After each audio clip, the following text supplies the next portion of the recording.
New York State မှာနေတဲ့လူတွေဆိုလို့ရှိရင် city tax ပေးရတယ် federal tax ပေးရတယ်နောက်ပြီးတော့state tax ပေးရတယ်နောက်ပြီး social security နဲ့ medicare tax တွေပေါ့နော်အကြမ်းမြင့်တွက်ကြည့်လိုက်အောင်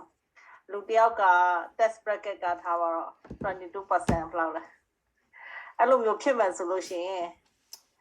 အမြင့်ကြီးမဟုတ်တော့ high level မဟုတ်တော့ရိုးဟောပေါ့နော်အဲ့လောက်ဆိုလို့ရှိရင် federal tax ကဝင်ငွေတရားရလို့ရှိရင်ဒီဘလောက်ပေးရမလဲ federal tax က tax bracket ပေါ့နော်အခုဒီလက်ရှိဒီ2023 tax bracket ဆို 22% ထားပါတော့ကိုမချာတိတ်အမြင့်ကြီးလည်းမဟုတ်ပေါ့နော် average ပေါ့နော် 22% tax bracket ဆိုတရားရလို့ရှိရင်ဘယ်လောက်ပေးရမလဲ federal tax က2222ကျပ်ပေါ့ဟလားတနည်းကို4000ကျော်လောက်ကနေ9000ခွဲလောက်ထိဝင်တဲ့လူပေါ့တသိန်းမကျော်တဲ့လူပေါ့နော် income တသိန်းမကျော်တဲ့လူပေါ့22% state tax ကကြတော့ state tax depend state tax ကမှစင်ဒီ state tax ကဘယ်လောက် depend ပေါ့နော် state tax ကကြတော့ကျွန်တော် New York ဆိုဘယ်လောက် 8% လောက်ကုန်ချင် 8% ကျော် 8% 8.25 so 22ရဲ့8 point ငယ်ပေါင်းလိုက်တော့ကျွန်တော်တို့30ပေါ့နော်နောက် social security ရထားပါတော့ကိုကအလုပ်သမားဆို 6.2 နဲ့ medicare tax နဲ့ပေါင်းလိုက်လို့ရှိရင်တရားရရင်တော့ဘယ်လောက်ဖြစ်သွားလို့မစင်လေ37 38လောက်ဖြစ်နေ37 38လောက်နှုတ်လိုက်တာပေါ့နော်37လူတရားရတဲ့လူတယောက်ကဟိုကျော်တို့ဒါတော့ကျော်တို့ New York က city tax ပါသေးရမှာတဲ့လားcity tax ဆိုရှိသေးတယ် state tax အပြင်ပေါ့နော်ကြီးတွေမှာရှိဟုတ်ဆိုတရားအကုန်လုံးတရားပေါင်းလိုက်ဆို40ရာခိုင်နှုန်းလောက်သွားတာပေါ့နော်40ရာခိုင်နှုန်းလောက်က40ရာခိုင်နှုန်းလောက်ကအခွန်တွေကိုပါသွားတာဘာလို့တရားရတဲ့သူက60လောက်ပဲ average ကျန်တာပေါ့နော်ဒါဟို22% လောက်ဝင်တဲ့ income bracket မှာ tax bracket ရှိလို့ပြောတော့ high bracket ကိုပြောတာမဟုတ်ဘူးပေါ့နော်ဥပမာဆိုတော့ခါကြတော့အဲ့ဒါရှိမယ်နောက်ပြီးခါကြတော့ဟိုတော့ဒီစားသွားတယ်လာတယ်ဆိုလို့ရှိရင် sales tax တွေရှိမယ်ပစ္စည်းဝယ်ရဆို sales tax တွေရှိမယ်နောက်ပြီး capital gain tax တွေရှိမယ်ဆိုတော့ဘသူတွေကအခွန်ဆောင်ကလည်းပေါ့နော်တချို့ကဒီအခွန်ပေးရတဲ့လူပေါ့နော်ဒီထဲမှာလည်းမပါတဲ့ဟာလည်းရှိမှာပေါ့နော်အခုကျွန်မပြောမဲ့ထဲမှာတကယ်လို့ဟိုမပါသွားလည်းရှိမယ်အဲ့ဥစ္စာကိုတကယ်လို့ကြည့်အောင်ပေါ့နော်ဘသူတွေကအခွန်ပေးရတာလဲဘသူတွေကခွန်ပေးရလဲဆိုတော့ tax မဆောင်ရင်က gross income နဲ့ပေါ့နော် gross income နဲ့ tax ခွန်ဆောင်ပြီးတဲ့အခါမှာ net ကြည့်လိုက်လို့ရှိရင်ကျွန်တော်တို့မိတ်ဆွေတယောက်လောက်ထားကျွန်တော်တို့ဖွဲ့တွေကဒီလောက်ကဒါ income အခွန်မဆောင်ဘူးပေါ့နော်ကိုမချာအခွန်ဆောင်ပြီးတဲ့အခါမှာတော့ဒီလောက်အခွန်ဆောင်ပြီးတဲ့အခါတော့ဒီလောက်ဖြစ်သွားပါတော့ဘာကောင်မှမမှတ်မိတော့ဘူးလားဘာကောင်မှမမှတ်မိတော့စာတော့သိုးပေါ့နောက်ကြတော့ဘာကောင်မှမမှတ်မိတော့ဆို April မှာ deadline ကဒါApril 18ပေါ့နော် April 18ကဒါ deadline ဆိုခါကြတော့ဘသူတွေကအခွန်ဆောင်ရလဲပေါ့နော်ဒီincome ဝင်တဲ့လူတွေနောက်ပြီးအခါကျ unemployment ရတဲ့လူတွေလည်းခွန်ဆောင်ရတယ်เนาะတချို့ unemployment ရအဲ့ unemployment လည်းခွန်ဆောင်ရတယ်နောက်ပြီး self employed သမားတွေခွန်ဆောင်ရတယ်နောက်ပြီးအခါကျတော့ဒီဟိုတချို့ဒီဟာပေါ့နော်ဒီ social security တို့ဒီအခွန်ရ social security income ရတဲ့လူသူ tax bracket နဲ့အတူတူပေါ့နော်နောက်ပြီးတော့ဟို တို့ဒီအကောင့်တွေဖွင့်ထားပြီးအခါကျတော့ဒီကနေပြီးအခါကျတော့ income တွေရတယ်တကယ်လို့ဒီ income တွေရတယ်တကယ်လို့သူတို့ဟောမလုပ်တဲ့ဟာပေါ့နော်ဒီ qualify မဖြစ်တဲ့ income မျိုးတွေပေါ့နော်ကျော် IRA တွေကထုတ်တဲ့ excessive contribution ထည့်တာများသွားတဲ့လူတွေတို့ဒါမှမဟုတ်လို့ရှိရင်ကိုယ့်ရဲ့ RMD ကိုမထုတ်တဲ့လူတွေတို့အမျိုးမျိုးပေါ့နော်ဒီလူတွေအကုန်လုံး tax ပေးရမယ့်လူတွေပေါ့နော်နောက်ပြီးအခါကျတော့ capital gain tax သမားတွေပေါ့ဟိုstock share တွေရောင်းလိုက်တော့ capital gain ဖြစ်သွားနောက် real estate property ကိုရောင်းလိုက်တဲ့ခါမှာ tax gain ဖြစ်သွားတဲ့ဟာတွေဒါတွေအကုန်လုံးအခွန်ပေးရတာကြီးပဲပေါ့နော်တချို့ဒီ investment ကနေမြတ်တဲ့ဟာတွေပေါ့နော်ဒီ stock share ရောင်းလို့မြတ်တာပဲဖြစ်ဖြစ် real estate ရောင်းလို့မြတ်တာပဲဖြစ်ဖြစ်နောက်ပြီး rental income ပဲဖြစ်ဖြစ်အကုန်လုံးဒါတွေအကုန်လုံးအခွန်ပေးရတဲ့ဟာတွေပဲပေါ့နော်ဆိုဒီဟိုပေါ့နော်အခွန်မဆောင်ခင်မှာပေါ့နော်ဒီ income tax ဆောင်ခင်မှာဘယ်လို income income ကဘယ်လိုရတာလဲနောက်ပြီးအခါကျတော့ဘေးကလာတာလဲနောက်ပြီး finance status ပေါ့နော် marry လား joint couple လားဘယ်လိုလုပ်တာလဲနောက်ပြီးအသက်ဘယ်လောက်ရှိရလဲဆိုတဲ့အခါကျတော့အဲ့ဒီပုံမှာမူတည်ပြီးတော့ပြောင်းသွားတာပေါ့နော်ဆိုတဲ့အခါကျတော့အဲ့ဒီမှာတချို့ကကျတော့ test ကို withhold လုပ်တာကြိုက်တယ်တချို့က withhold လုပ်တာမကြိုက်ဘူး withhold လုပ်တာမကြိုက်တဲ့လူတွေကဘာရေးလဲဆိုလို့ရှိရင်ပေါ့နော်dependent နေ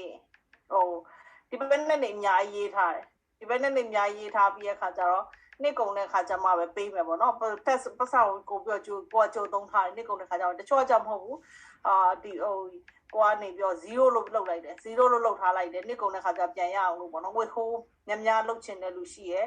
withhold မလုပ်တာကြိုက်တဲ့လူရှိရယ်ဆိုတော့နှစ်ကုန်တဲ့ခါ refund ပြန်ရတာကြိုက်တဲ့လူရှိရယ်တချို့နှစ်ကုန်တဲ့ခါမှာ refund ပြန်မရတာကြိုက်တဲ့လူရှိရယ်တယောက်နဲ့တယောက်အမျိုးမျိုးပေါ့နော်ဒါပေမဲ့ဒါကတော့အမှန်တိုင်းပြောရလို့ရှိရင်တော့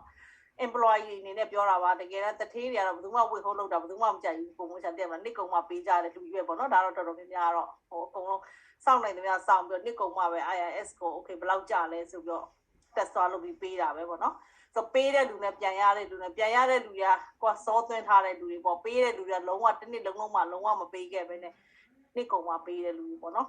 ဆိုတဲ့ခါကျတော့ကိုကဘာမျိုးကိုကဘယ်လိုမျိုးကြိုက်တာလဲသိရမလားချိုးကြလို့နှစ်ကုန်တဲ့ခါကျမှမပေးချင်ဘူးတလုံးတစ်ခိုက်တည်းမပေးချင်ဘူးဆိုလို့ရှင်လဲကိုကကြိုပြီးတော့ပေးထားတဲ့အတွက်နှစ်ကုန်တဲ့ခါကျတော့ပေးရတာတက်တာဖြစ်မယ်ကိုကပြန်ရတာဖြစ်ချင်းဖြစ်မယ်ပေါ့နော်ဆိုအဲ့ဒီမှာchild tax credit ရှိမယ်နောက်ပြီးတဲ့အခါကျတော့ဒီ educational credit ရှိမယ်ပေါ့နော်ဒီဟာတွေကလေးတွေအတွက် child tax credit ရတာရှိမယ်နောက်ပြီးတော့ကို adopt လုပ်တဲ့ solution နဲ့ဒီ adoption တွေဟာရတာရှိမယ်ပေါ့နော်နောက်ကျမကြီး health coverage test တွေ tax credit ရှိမယ် life insurance နဲ့ long term care rider နဲ့တွဲပြီးဝယ်ထားတဲ့လူတွေ solution နည်းနည်းလေးသူတို့ပို့လိုက်တယ်အဲ့ဒါတကယ်တော့ accountant တွေအရင်နဲ့တော့ထည့်အတွက်ပါပြောမှာ solution တွေဒါပေမဲ့ health insurance အတွက်ဒီ qualify health plan တွေတချို့ insurance ဝယ်ထားတဲ့ဟာမျိုးတွေ long term care တွေဝယ်ထားတဲ့ဆိုတော့နည်းနည်း tax deductible နည်းနည်းပေးတာလေးရှိရပါတော့ဆိုတော့အခါကျတော့ဒီ tax rate တွေကတော့အများအားပြောင်းနေပါတော့ဒါမှမဟုတ်တော့2022ကဥစ္စာပေါ့နော်ဆိုတော့ဒီနေ့နဲ့တိတ်မကွာပါဘူးကျွန်တော်ထင်တာဆိုတော့ဒီအမြင့်ဆုံးက 37% ပေါ့နော်အခုလက်ရှိမှာ37% ရှိရယ်ကိုယ့်ရဲ့ income bracket ပေါ်မှာမူတည်ပြီးတဲ့အခါကျတော့ဆိုတော့ဒီမှာကျမတို့ကြည့်ရမှာကိုမိုးချကနေပြီးတော့4,100ဝင်တယ်4,100ဝင်တဲ့အခါမှာကိုမိုးချ12% tax bracket ထဲမှာကျတယ်ပေါ့နော်ဥပမာ12% tax bracket ထဲမှာကျတယ်ကိုမိုးချ overtime လုပ်လိုက်တယ် overtime 3,000မိုးတော့လုပ်လိုက်လို့ရှိရင် tax bracket ကမြင့်သွားတယ်ဆိုကိုက overtime လုပ်တာနည်းနည်း12%တော့နေ22% ဖြစ်သွားမယ်မျိုးလေ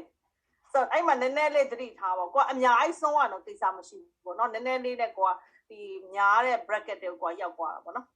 ဆိုတော့ကိုရဲ့ income bracket ကဒီကိုချင်းချိန်ပြီးတဲ့အခါကျတော့အဲ့လိုမျိုး overtime နေများလုပ်လိုက်ပိုကြိုက်သွားမလား overtime လုပ်လိုက်မှတချို့ဆို overtime လုပ်လိုက်လို့ကိုကပိုနေသွားတာရှိရပေါ့နော်ဒါပေမဲ့ကိုနည်းနည်းချိန်ကြည့်ပေါ့သိရမလားတော့ထားတော့ကျမကနေပြောဘလို့ပဲဖြစ်ဖြစ်ကျမ income 8000ကအနည်းဆုံးရမှာဆိုလို့ရှိရင်ကျမ22% နဲ့မှရှိမယ်ဆိုရင်အဲ့လိုမျိုးကိုဂျားထဲမှာ bottom line ထဲမှာ9,000ကျော်သွားတာနဲ့8,900ကျော်သွားတယ်ကို 24% ဖြစ်သွားမယ်ပေါ့နော်အဲ့လိုမျိုးနောက်ဒါတချို့ income ကောင်းတဲ့လူတွေဆရာဝန်တို့ဘာလို့တစ်နှစ်ကို2သိန်းကျော်ဝင်တဲ့လူတွေဆိုလို့ရှိရင်ဒါသူတို့ income 35% ဖြစ်သွားပြီဒါ federal tax bracket ကိုပြောတာပေါ့နော် tax bracket ကိုတရားဆိုတော့ဒါတွေအများအားပြောင်းလဲနေတာဖြစ်တဲ့အတွက်အဲ့ဒီမှာW2 ကကောင်းလား1099ကကောင်းလားအမျိုးမျိုးပေါ့နော်ဆိုတော့မစင်ဒီဝါပေါ့နော်အမဒီမှာသူကကြောင့်အမကိုဒီမှာကြောင့်မစင်ဒီကကြောင့်ကိုမဲ့တော့အခွန်လောက်တယ်လေနော် income tax လောက်တယ်လေဒီမှာကျမတို့ဒီဗမာအဖွဲ့တွေကလည်းတကယ်လို့ tax လုပ်ချင်လို့ရှင်လည်းဒီအမကိုပြောလို့ရပါတယ်တိလားမစင်ဒီရဲ့ဟာကိုချက်ပေါက်မှာလေတကယ်လို့အမတကယ်လို့လုပ်ပေးနိုင်လို့ရှင်ချက်ပေါက်မှာအမနာမည်နဲ့ဖုန်းနံပါတ်နဲ့ရေးထားပေးလိုက်ပေါ့နော်တချို့ income tax လုပ်ချင်တယ်လို့ရှင်လည်းအမကိုအကြောင်းကြားလို့ရပါအမအနေနဲ့ဆိုလို့ရှိရင်နားမေးမယ်ပေါ့နော် W2 ကကောင်းတာလား1099ကကောင်းတာလားမ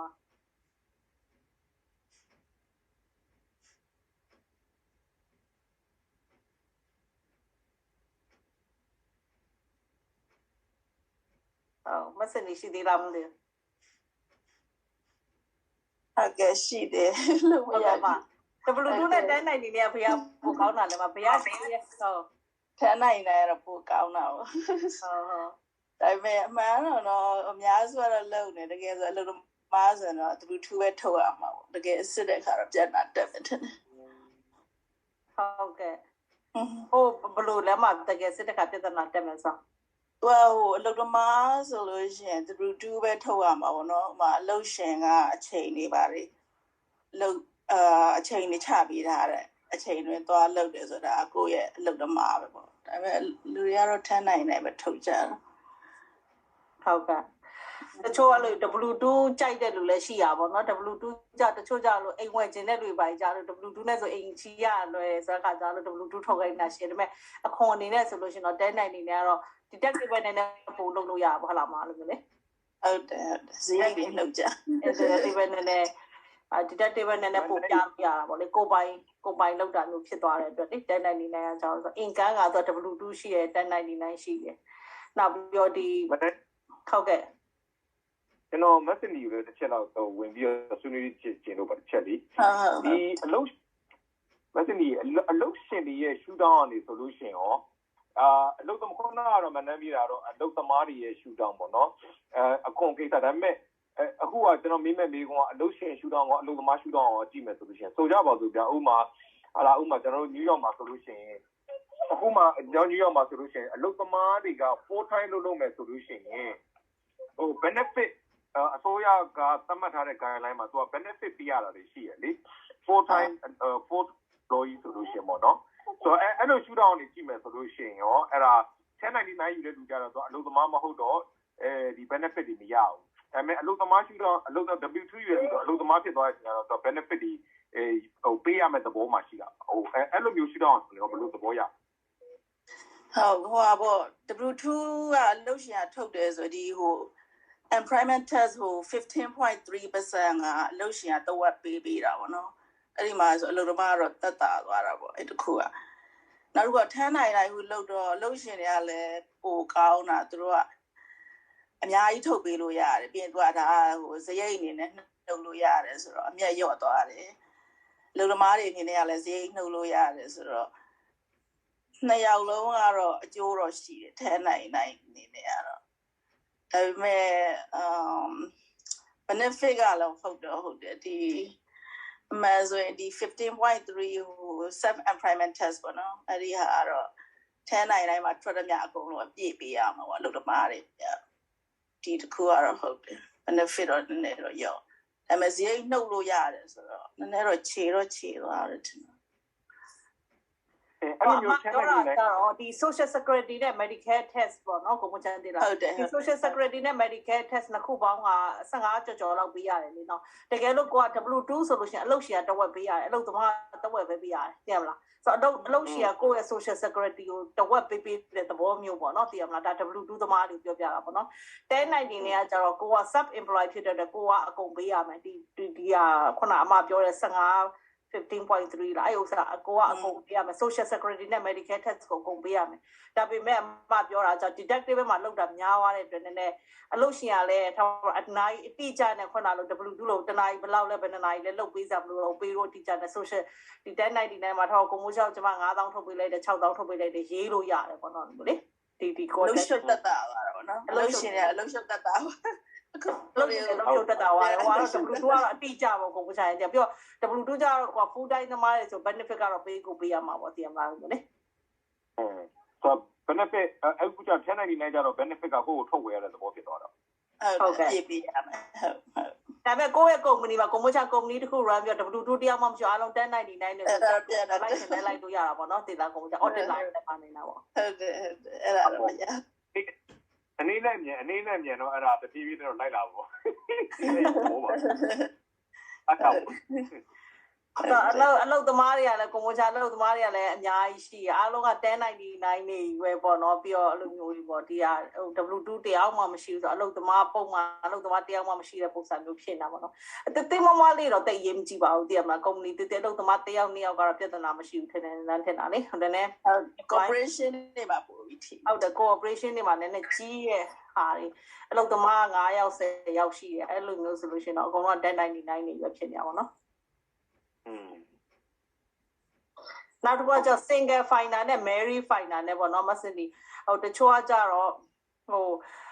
ယောက်ျားရှိပြီမဲ့ single ပဲ fine နဲ့လူရှိတယ်ယောက်ျားနဲ့ပေါင်းပြီးတော့ fine နေမလုပ်ဘူးเนาะအဲ့ဒါကြတော့ဘာအတိတ်ပဲနဲ့လုပ်မယ်အဲ့ဒါကြတော့သူတို့ကကလေးရှိလို့ရှိရင်တော့သူတို့အဲ့ credit တွေမပေးဘူးပေါ့နော် and income credit မပေးဘူးမှာ marriage filing separately ဆိုရင်မပေးဘူးဒီ credit ရော့သွားမှာ joint ပေါင်းပြီးပေးမှာပဲသူတို့ကဒီကလေးအတွက် credit တွေပေးမှာပေါ့နော်အဲ့တခုရှိတယ်ခုနောက်ပိုင်း deduction တွေကတော့တိတ်မကွာတော့ဟို standard deduction သူတို့နှစ်ယောက်ကို26,000နီးဆိုတစ်ယောက်ကို13,000နီးဆိုတဝက်ပဲအဲ့လိုမျိုးဆိုတော့အဲ့ဒါတော့တိတ်မကွာဒီကကွာတာကလေးရှိတဲ့သူတွေမှာတော့အဲ့ဒီ an income credit ပေါ့ဝင်ငွေနည်းလို့ရှိရင်ရတဲ့ credit ကအဲ့ဒါမပေးဘူးပေါ့နော်ဟုတ်ကဲ့ပါရှိမယ်တချို့ကြတော့ itemized deduction ပေါ့နော် itemized deduction လုပ်တဲ့ဟာတွေနောက်ပြီးတော့ပေါ့နော်အခုဇဲတွေနဲ့လူတွေပတ်ဆက်နေလွှဲကြတယ်အကောင့်ထဲမှာဇဲတွေအများကြီးဝင်လာတယ်ဆိုလို့ရှိရင်မစင်မီဟိုလူကပို့လိုက်ဒီလူကပို့လိုက်ထားဗမာပြည်အတွက်ကျမတို့အလူငွေကောက်တယ်ပေါ့သိမလားကွန်မိုချမ်းရှိအောင်အလုံးဝိုင်းထည့်ကြတယ်ဇဲနဲ့ပတ်ဆက်နေကုန်ပို့ကြတယ်ဒါမှမဟုတ်လို့ရှိရင်လည်းခုပစ္စည်းတွေရောင်းတယ်ပေါ့ online ကကျမပစ္စည်းတွေရောင်းတယ်ပတ်ဆက်နေအဲ့လိုမျိုးအကောင့်ထဲအဲ့လိုမျိုးရောက်လာတယ်ဆိုလို့ရှိရင်ဒီ2023မှာတော့စမယ်လို့ပြောတာပဲကျတော့1099တွေထွက်လာမယ်ထင်တာပဲတေချာတော့မသိသေးဘူးဟုတ်ကဲ့ဒီနေ့တော့စမယ်ပြောတယ်ဒီနေ့စမယ်ဆိုလို့ရှိရင်တချို့အခု April ပဲရှိတော့နည်းနည်းသတိထားပါတော့ကွန်မိုချန်တည့်မလားကွန်မိုချန်ထဲကိုကောင်ကဇဲတွေဝင်လာအများများလဲဆိုတော့တကယ်လို့1099နေနဲ့ထုတ်ပေးရမယ်ဘဲကနေပြောလေတော့ဒါဝင်ငွေတစ်ခုအနေနဲ့သတ်မှတ်ပြီးတော့လေအဲ့လိုမျိုးထင်တယ်နော်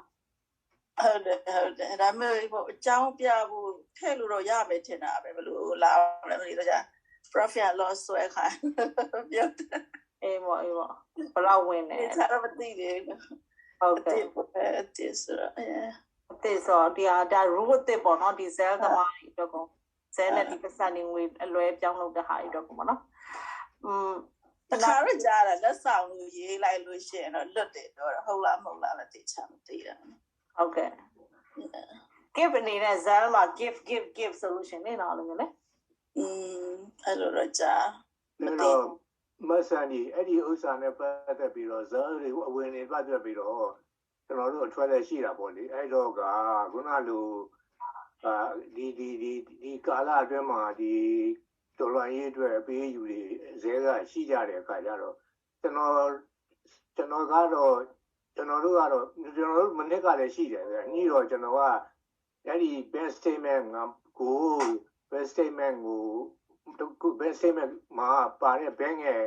transaction ကိုကျွန်တော်ကဥမာ contra ပြလိုက်တယ်။ဥမာအဲ့ဒါဟိုတယောက်ကနေပြီးတော့ကျွန်တော်စီကိုခုနကအလူပတ်စံကျွန်တော်စီ2000ဝင်လာတယ်။ဆိုတော့ကျွန်တော်ကအဲ့ဒီပတ်စံဝင်2000ပြန်ထုတ်ပြီးတော့အဲ့ဒီမှာ FAC ဆိုတဲ့တော်လိုင်းပွဲကိုပေးလိုက်တယ်ဆိုတော့ကျွန်တော်က contra တွေအဲ့ဒါပြလိုက်တယ်ဆိုတော့အဲ့ဒါတော့ရှိတယ်အဲ့တော့ဒီအဲ့မှာအဲ့လိုများပြလေရောဘယ်လိုလာမလဲမသိဘူးအဲ့ဒါလေးလည်းနည်းနည်းပြောပြပေးပါဦးအဲ့ဒါတေချာမသိဘူးဟုတ်ကဲ့ပဲသူကတော့ဘယ်လို1099ဘယ်လိုထွက်လာမလဲမသိဘူး1099ထွက်လာတော့ဟုတ်တယ်ကျွန်တော်တို့ကဥမာဝင်ငွေရလို့ကျွန်တော်တို့ကထုတ်ပြရတဲ့ထုတ်ဝင်မမရပဲဒီဝင်ငွေပြန်ထွက်သွားတာပဲလေကျွန်တော်တို့ကြည့်ရ profit loss ဆွဲခိုင်းတယ်ဆိုရင်ဒါကနေရဆိုတော့တကယ်တမ်းကျွန်တော်တို့ဝင်ငွေရတာမဟုတ်တဲ့အကြောင်းအဲ့ဒီထဲမှာတော့ပေါ့ profit loss ဆွဲခိုင်းတယ်ဆိုရင်လည်းအဲ့ဒီထဲမှာဒီလိုပဲအကြောင်းပြချက်တွေရေးပြီးနှုတ်လို့ရမယ်လို့တော့ထင်ပါတယ်အခုမှလည်းတတိတော့ရှိကောင်းအဲ့တခုပေါ့နော်accountant ကအရင်ရေးကြည့်ရပါတော့ accountant ကကျွန်တော်ဆိုလို့ရှိရင်လည်းကျွန်မ accountant ဆိုလောက်တာပဲသူနဲ့လောက်တာပဲ18နှစ်လောက်ရှိပြီပေါ့နော်18နှစ်လောက်ရှိပြီဆိုတော့သူအရင်အသက်ကြီးနေပြီခုဆိုခါတော့ သူအသက်ရှင်ပါစေပဲကိုကဆူတောင်းနေကိုမချန်သိရမလားဟုတ်သူပဲကိုလိုတလောက်ရှုပ်တဲ့ဥစ္စာသူပဲလုပ်ပေးနိုင်တယ်သိရမလားလို့မျိုးဆိုတော့ခါကျသူ့လည်း treat လုပ်ရပါဘောနော်ကောင်းကောင်းလေးသိရမလားကိုကျွန်မ Hawaii ကိုခေါ်ရမယ်လို့တော့ပြောထားတယ်ဒီနေ့ဆိုကျွန်မ accountant အောင်လေဘာလို့ accountant တို့ lawyer တို့ဒီနိုင်ငံမှာဒီ financial advisor တို့ဆိုတာအရေးပါအရာရောက်တဲ့ခန်းကဏ္ဍတွေပါတယ်ကိုအဲ့စတဲ့ဒေါ်လာတွေ save လုပ်ပေးရပါတော့မသိရမလားလို့လေတဲဟိုနေ့တယောက်တော့မှသူကတသိန်းကျော်ပြပါပဲတသိန်းကျော်ဝါရဲ့လို့အဲ့ဒါ 22% မိသွားပဲအဲ့ဒါတော့ပြန်လျှော့ပဲအမအဲ့လိုပြောပေးရလူချက်လေသူကပြောအောင်ဒီမှာသိရမလားလို့မျိုးကိုအဲ့ဒါ1900 220ပြရပါလို့ဟုတ်ကဲ့အဲ့လိုပြောလိုက်အေးပါလို့ပြောပြတဲ့အတွက်အမအများကြီးစိတ်ဖြစ်တာပေါ့နော်သိရမလားဟုတ်တယ်ဒီပြန်တွက်ခိုင်းပြီးပြန်လောက်ခိုင်းပြီးပေါ့နော်နောက်အခွန်ဆောင်ရတဲ့ income တွေကဘာတွေရှိမလဲဆိုလို့ရှိရင်ကိုယ့်ရဲ့ salary တွေရှိမယ်နောက်တစ်ပြတဲ့ပစံတို့ပေါ့နော်ဒီဟာတွေ unemployment benefit တို့နောက်ပြီးတော့ဒီကိုယ့်ရဲ့ cancel forgiven debt ဆိုတော့ settlement လုပ်လိုက်တယ် settlement လုပ်လိုက်တဲ့ဟာတွေအခွန်ဆောင်ရတာပေါ့နော် taxable တွေနဲ့ပြန်ဆောင်ရတယ်ထားတော့အကျွေး2000ရှိရဘဏ်ကို short ခိုင်းလိုက်တယ်ဆိုဘဏ်ကသူကအဲ့ဒီဥစ္စာကို tax deductible လုပ်လိုက်တဲ့အတွက်ကိုကကျတော့အခွန်ဆောင်ရတယ်အကျွေးကတော့ short သွားတယ်ဒါပေမဲ့ကိုအနေနဲ့အခွန်လာဖြစ်သွားတယ်ပေါ့နော်နောက် sub employment income တွေနောက်ပြီးတော့ဟိုခွန်မပေးရတဲ့ဟာရပါရှိလို့ child support အခွန်ပေးစရာမလိုဘူးပေါ့နော် child support အခွန်ပေးစရာမလိုဘူး life insurance ကရတဲ့ပတ်စံအခွန်ပေးစရာမလိုဘူးအခွန်ပေးစရာမလိုဆို life insurance ကဘယ်လောက်မီလီယံနဲ့ချီပြီးတန်း100 life insurance ဆိုလည်းပေးစရာမလိုတန်း90လည်းပေးစရာမလိုဒါကျတော့ legally ပေါ့နော်နောက်တစ်ခါကျတော့ဒီအလုပ်ရှင်ကနေပြီးအခါကျတော့ဒီကိုလုပ်ပြီးဒီ employer နေလုပ်ပေးတဲ့ဟာမျိုးတွေနောက်ပြီးတော့ဟို family ပေါ့နော်ဒီကိုကဒီကလေးတွေအတွက် dependent child တွေရတဲ့ benefit တွေပါလုပ်ပေးစရာမလိုပေါ့နော်ကိုနေထွန်းပါမေးလို့လည်းမသိဘူးနော်ဟုတ်ကဲ့ unmute လုပ်ပြီးမေးလို့ရပါတယ်ဟုတ်ကဲ့ဟိုကျွန်တော် YouTube မှာ clear value tab အဲ့သူ့ရဲ့ channel ပေါ့လေအဲ့ channel မှာသူပြောထားတာကဒီဈေးနဲ့လွှဲတာကိုဆိုရင်မတွက်ဘူးပေါ့လေအဲ့ဒီနောက်ခုပါတော့တခြားဒီတော့မှအဲ့ငွေချေလို့ရတာတစ်မျိုးရှိတယ်လေဟိုဖုန်းနဲ့ပဲငွေချေတာအဲ့လိုမျိုးကြရင်အဲ့တခုကျွန်တော်နာမည်မေ့တယ်တော်လဲတော့ဗမ်မိုဟုတ်တယ်ဗမ်မိုဆိုရင်ကောက်တယ်တဲ့အဲ့ဒါကိုဒီဟုတ်တယ်ဟိုအမပြောသလိုပဲဒီ2023ဟိုဒီ test ဒီဇင်ဘာကနေပြီးစတွက်မယ်လို့ပြောတယ်ပြီးတော့အဲ့ YouTuber ပြောထားတာပေါ့လေ clear value tax ဆိုရ YouTube ကအဲ့ဒါကိုအဲ့ကောင်ကလည်းtest season ကြရင်ကိုစီကို1099အဲ့တွေ့ပို့လာမယ်အဲ့ဒါတကယ်လို့မဟုတ်ဘူးဆိုရင်အမတ်အဲ့အထောက်ထားပါညာနဲ့အဲ့လိုမျိုးပြန်ပြီးတော့သူတို့နဲ့ပြန်ပြီးတော့ဆွေးဟောပါလေတော့ပြန်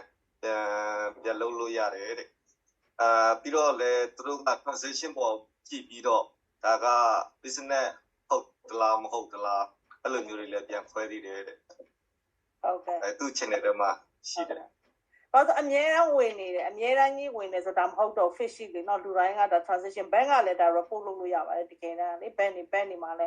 ဒါပေမဲ့ကျွန်မအကောင့်လေးကိုအမြဲတမ်းပဲဟိုကျွန်မအလုပ်ကဘာလုပ်လဲ occupation မှာကျွန်မပြထားတာသူနာပြုလို့ပြထားပြီးတဲ့အခါကျတော့ဟိုကျွန်မအကောင့်လေးကိုတစ်ချိန်လုံးပတ်စံနေဝင်နေဆိုလို့ရှိရင်အဲ့လိုမျိုးပေါ့နော်ဒီဥစ္စာတွေ transition တွေတတိထားမှာပေါ့နော်တဖြည်းဖြည်းနဲ့တော့အခုအရန်တော့ကြက်လာပြီပေါ့နော်ကျွန်တော်ပြောပြမယ်ဟိုအခုတော့ဗ technology ကလည်းအရင်မြင့်လာလည်းပါတာပေါ့နော် technology ကအရင်ဟောဖြစ်တာလည်းပါတဲ့ခါကျတော့ကျွန်မရဲ့ client ဒီအတိထဲမှာကြီးပဲ Medicaid ကိုပေါ့နော် Philippines အမျိုးသမီးတိလာကွန်မချာ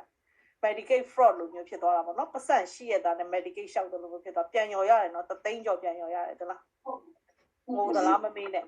အဲ့လိုမျိုးကိုကဒီဝင်နေပတ်စံနေဝင်နေတာဝင်နေပေမဲ့လည်းကွာ income ကိုဟာလုပ်ပြီးတော့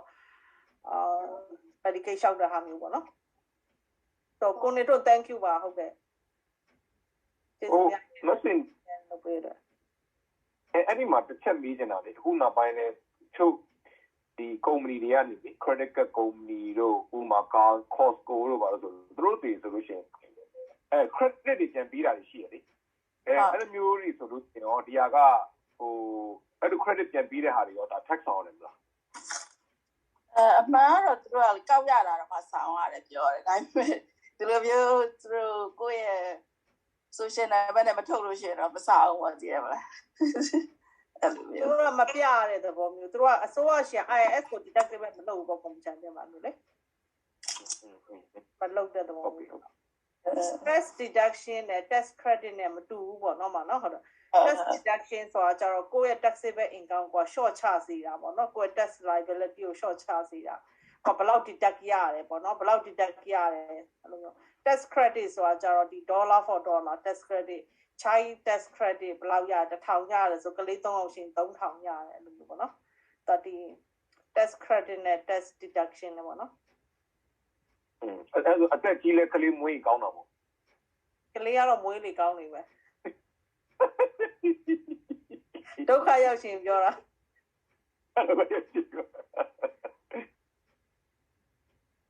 နောက်တစ်ခုကကြတော့ဒီ W2 နဲ့1099နဲ့ပေါ့နော် W2 နဲ့1099နဲ့ W2 မှာကြားတဲ့ခါကျတော့တယောက်တစ်ဝက်ပေးကြတယ်ပေါ့ခုနက Social Security of Medicare ကိုတယောက်တစ်ဝက်ပေးတယ်ဟို1090နဲ့ကကြတော့ကိုကကုန်ပေးတယ်ပေါ့နော်ဒါပေမဲ့ business expense မှာကြားတဲ့ခါကျတော့ကိုကလောက်ရတာနည်းနည်းပုံများတော့1090နဲ့ကနေပြောနောက်ပြီးကို independent contractor ပေါ့နော်ကိုကနေပြောဒီပါလဲဟို1099နဲ့လောက်တဲ့အလုပ်မျိုးတွေပေါ့နော်ချို consultant လုပ်တာ real estate agent လုပ်တာတို့ဟို financial service လုပ်တာတို့ဒါမျိုးတွေလည်းဟောလုပ်တာပေါ့နော်နောက်တစ်ခုကကြတော့ကျွန်တော်ပြောချင်တာဒီဟို finance နဲ့ပတ်သက်တဲ့ test တွေပေါ့နော်အခုဒီ finance နဲ့ပတ်သက်တဲ့ test တွေမှာဘလို့ account နေရဘလို့မျိုး test တွေပေးရလဲပေါ့နော်ဆိုတော့ခါကြတော့ဒီ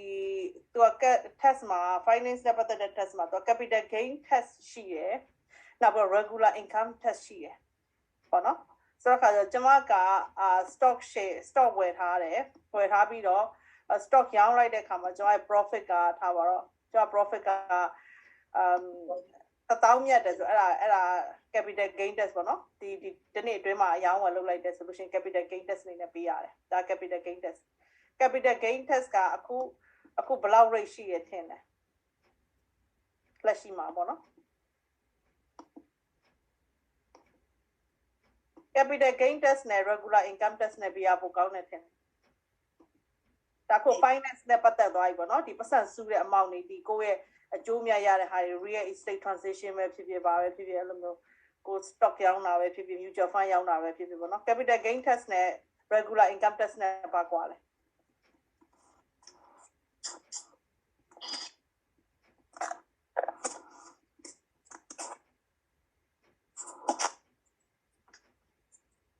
ဒီခုကျမတို့ခုထဲမှာနားထောင်နေတဲ့ထဲမှာ capital gain test ပေးရလို့တရားဝင်မရှိဘူးလားမဖြစ်နိုင်ပါဘူးเนาะ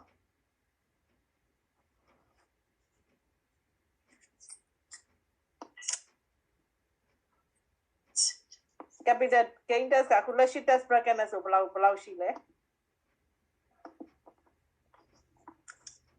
20%.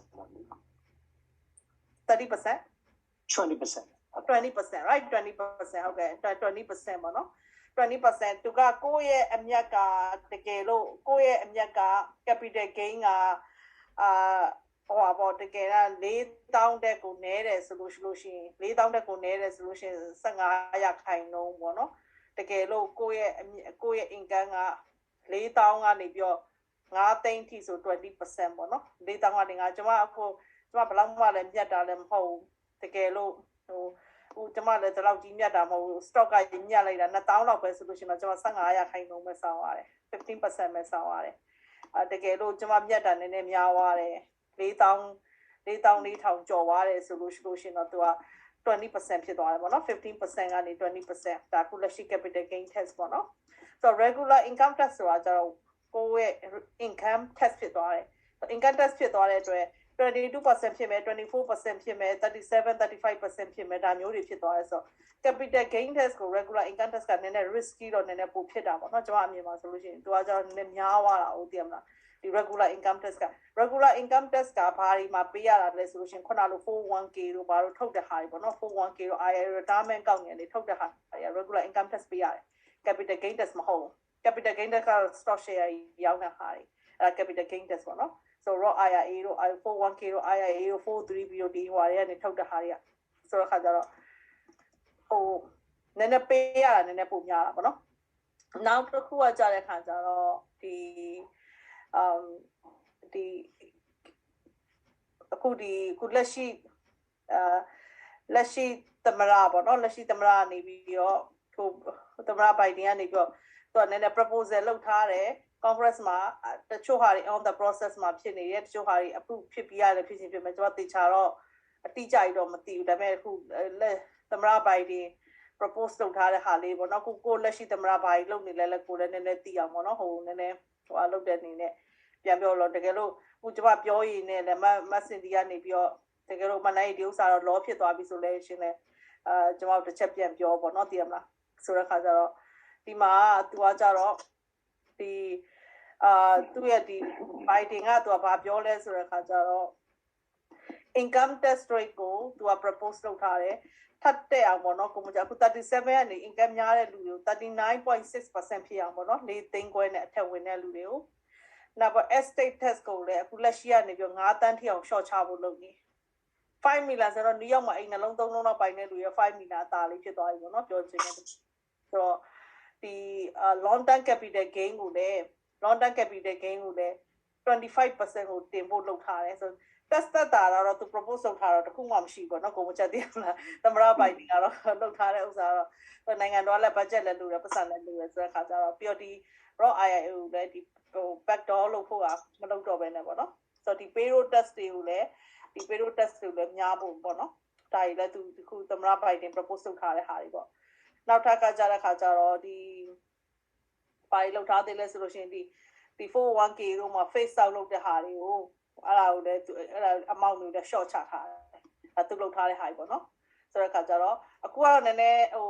ဒီတကယ်လို့ law မဖြစ်သေးဆိုတချို့လည်းကိုပြန်ပြီးလုပ်ထားရှင်သူ1031 exchange ကိုလည်း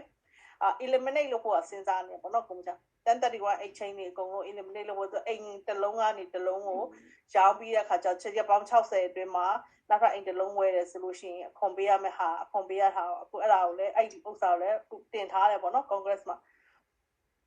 တောက်လည်း eliminate လုပ်ဖို့ပေါ့နော်ဆိုတော့ခုနလိုအိမ်ဝယ်တဲ့လူတွေပြန်ရောင်းတဲ့အခါမှာအခွန်ပေးကိုပေးရတော့မှာပေါ့နော်အဲ့လို1031လုပ်လို့မရတော့ဘူးအဲ့ဒါတင်ထားတယ်နောက်ပြီးအခါကျတော့ तू မစင်းခင် law ဖြစ်မလားဘာလားတော့မသိဘူးပေါ့နော်ဒါအခုဒါလုပ်နေတဲ့ဟာတွေပေါ့နော်ဒီ 401k set up လုပ်တာတွေဒါတွေနဲ့ပတ်သက်ပြီးတော့ तू ဟိုလုပ်ထားတယ်ဟိုတင်ထားတဲ့ဟာတွေပေါ့ဆိုတဲ့အခါကျတော့ဒီလူသေးတာကျတော့လူသေးတဲ့ကပေးရတာလေအခုလက်ရှိဆိုလို့ရှိရင်လူတယောက်ကထောက်တော့ promotion $30 ရှိရဆိုလို့ရှိရင်ကွာ estate tax ကပေးရမှာ 3.3 million ပဲရှိမယ်အခုဒီသမရဘိုင်ဒင် law pass ဖြစ်သွားလို့ရှိရင်ပေးရမယ့်ဥစ္စာဘာဖြစ်သွားမလဲဆို6 million ဖြစ်သွားမယ်ပေးရမယ့်ဥစ္စာဒါဒီအခုဒီ estate law သူကအရန်ကုန် exemption ကိုယော့ချလိုက်တာပေါ့နော်ဆိုတဲ့ခါကျတော့နောက်ပြီးတဲ့ခါကျတော့ဒီ exemption tax amount တွေပေါ့နော်ဒီဟာတွေက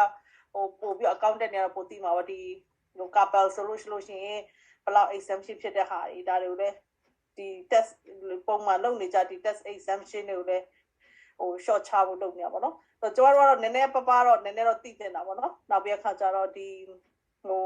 ကိုကဘေးဒီပါပတ်စံထားမလဲ stock မှာထားမလားဒီ share တွေဝယ်ရတော့ real estate ဝယ်ရတော့ဒါတွေအကုန်လုံးကိုတကယ်လို့ပြန်ရောင်းတဲ့အခါမှာဘယ်လိုနည်းနဲ့ပြန်ရောင်းမလဲဟိုပြန်ရောင်းလို့ရှင်ကိုအိမ်ရောင်းလို့အမြတ်က9သိန်းပေးရမလား6သိန်းပေးရမလားဆိုလို့ရှင်မတန်ဘူးပေါ့လေနော်အဲ့လိုမျိုးဆိုတော့ကိုကအဲ့လိုမျိုးဘယ်လို short ချမလဲကိုကမြတ်တာသိရလေနော်ဆိုတော့ကျွန်မအိမ်တစ်လုံး9သိန်းနဲ့ဝယ်လိုက်တယ်အခုသတိုင်းနဲ့ပြန်ရောင်းမယ်ဆိုလို့ရှိရင်တကယ်လို့ဒီကိုနေတဲ့အိမ်မဟုတ်ဘူးဆိုလို့ရှိရင်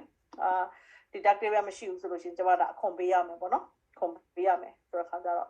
ဒါမျိုးတွေပေါ့ဆိုတော့ဒီအခုဒီဟိုနဲ့ဟိုပေါ့နော်ဒီ test တယောက်ပေါ့နော်ဒီနာမည်လည်းကြီးတယ် test တယောက်ကဟိုခဏပေါ့နော်9မိနစ်လောက်ခဏကျွန်မနည်းနည်းဟိုဖွင့်ပြမယ်သူက escort ကကြတော့သူကတော့ပညာရှင်ပေါ့နော်ဟိုကနေ morning star တို့ဘာတို့ကနေဒီတည်ရမလားဟိုလောက်တဲ့လူပေါ့ဟို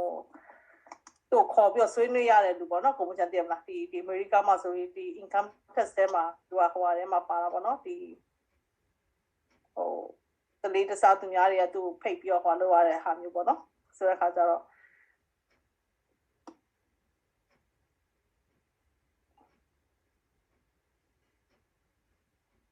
Please stay tuned for important disclosure information at the conclusion of this episode. Welcome to the Investing Insights podcast from Morningstar. How will the possible tax changes in the Secure Act affect retirees and their beneficiaries? What is the best way to supersize your Roth IRA? Are qualified charitable distributions worth it? In this week's podcast, tax and retirement planning expert Ed Slott joins Christine Benz from Morningstar Inc. to answer all these questions and more. Hi, I'm Christine Benz from Morningstar. With prospective tax changes on the horizon, is now the right time to start gifting assets and pursuing other such strategies? Joining me to discuss that topic is tax and retirement planning expert Ed Slott. Ed, thank you so much for being here. Great to be back with you, Christine. Thanks. It's great to have you here. I'd like to start by talking about where we are with prospective changes to the tax code under the new administration. Can you outline some of the proposals under consideration and sort of where they are in the pipeline? Well, the big items, and again, the key word is proposals, but you have to know about that to plan because let's look at the Secure Act that happened a few years ago. That gave us 11 days to plan. If you remember, that was enacted, I think, on December 20th.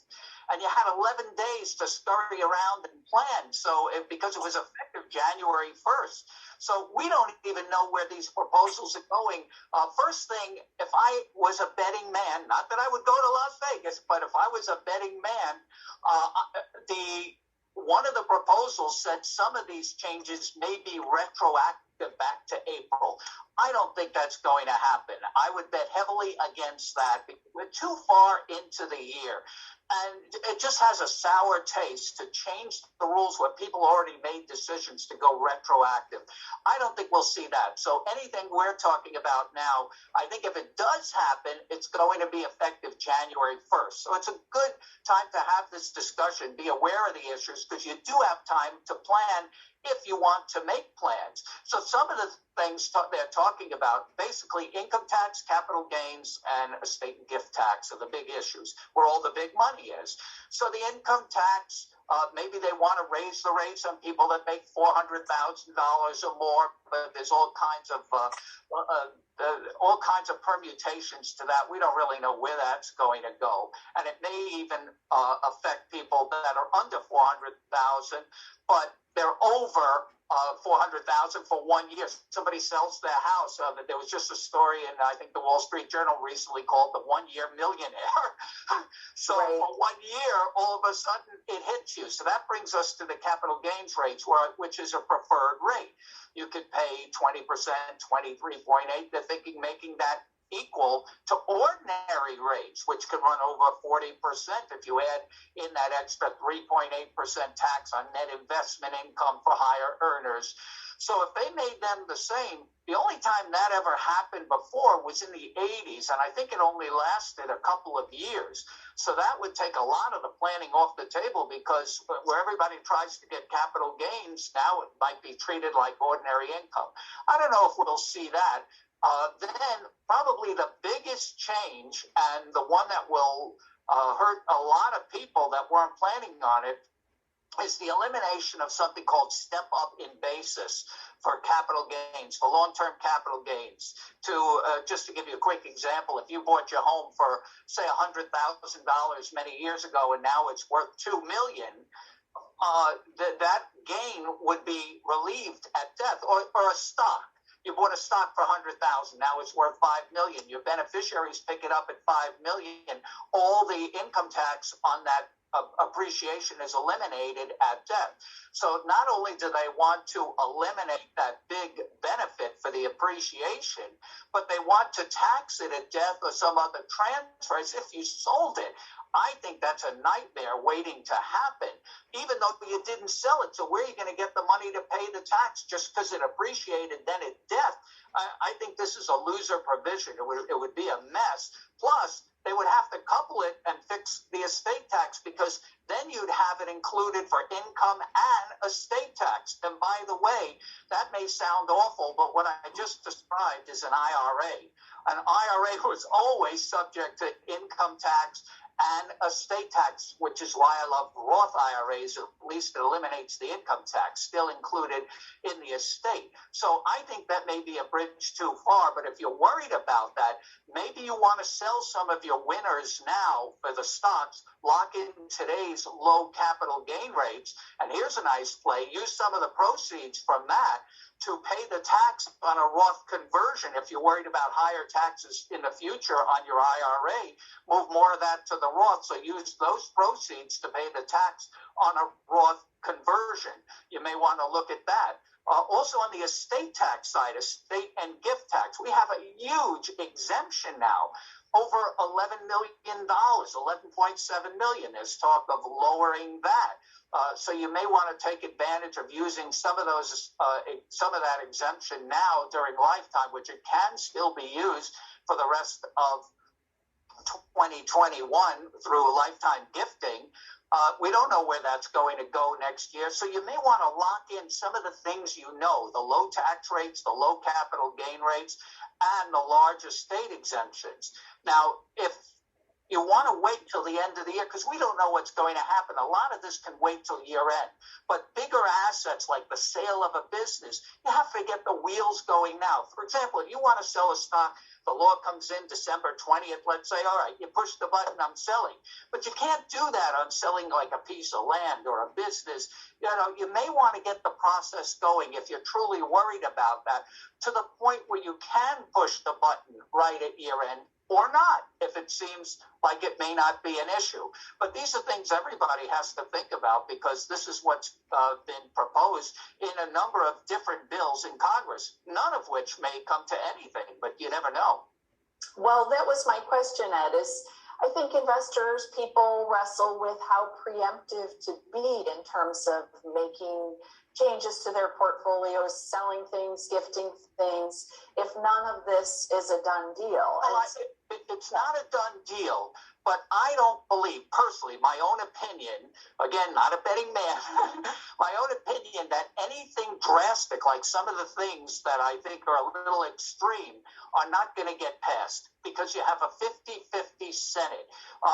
You know, you would need every Democratic senator to buy in. If one of them is sick, for example, it's not going to pass. So it has to be something more moderate, more in the middle that everybody can get behind. So I don't think you're going to see anything extreme like some of the things I talked about actually get through. But I think if I had a bet again, they're going to do something, because from the Democrats' point of view, and this is apolitical, I'm just saying, if they don't do it now, nothing's going to happen in 2022. It's an election year and nothing's going to happen. So if they want to make the case that they did something, something's got to happen now. And to get that something to happen, they may have to give a little to get the 50 votes and go less extreme. People so the capital gain test one, capital gain test go to eliminate local Kusindania, the capital gain test motor regular income tax regular income tax boom yard, capital gain at 20% machine, regular income tax 35%, 37% if you don't know, at the cool year. Now we're gonna the step up basis or Tarajama poor and if you're stock the town now we get $5 million we are at $5 million net $5 million net $6 million net $1 million for my Sawama. That may alone hope and allow the tell like be a Kajaro go upon go original where get amount of Pian Sawama at the bone you know than who the so then doing it outside so yeah you left tomorrow and Nene Oh, yes, my one or I so borrow the so as a Piolo Miao, you know, Piolo either resort Guabama Piogo Michu, throw long as we look the ha, go like the Copacan and Epians and Harbor, no? So tomorrow, Along of Piogena, the Kuriama, Pidoma, Matata, oh, Along of Pianta, so Along of Pianta, the Chuajaro. Aim so aim, ain't I must stake the Kurima Tata, dear, I'm going to live for the next 10 hours. Please take up test ပြောင်း test တော့ပြောင်းတာပဲဖြစ်တခါကျ federal နဲ့ test state နဲ့မတူပြန်ဘူးတည်မလားအဲ့လိုမျိုးရှိသေးတယ်ဆိုတော့အခါကျတော့ဒီတနေရာထဲမှာထားတာတို့တနေရာထဲမှာလုပ်တာတို့နောက်တစ်ခုထဲမှာဒီ investment ကိုတစ်ခုထဲမှာပေါ့နော်ဒီstock ဆိုတော့ stock တစ်ခုထဲမှာထည့်ထားတာတို့အဲ့လိုမျိုးမဟုတ်ဘဲနဲ့အကုန်လုံးမှာညပြီးတော့ထည့်ထားဖို့အတွက်ပြောပြတာပါတင်မလားနောက်တစ်ခါဒီ S stock ကကြတဲ့ခါကျတော့ဟိုပေါ့နော်ဒီအခွန်နဲ့ပတ်သက်လို့ရှိရင်ဟိုတကယ်ချိဝါထဲမှာပါတော့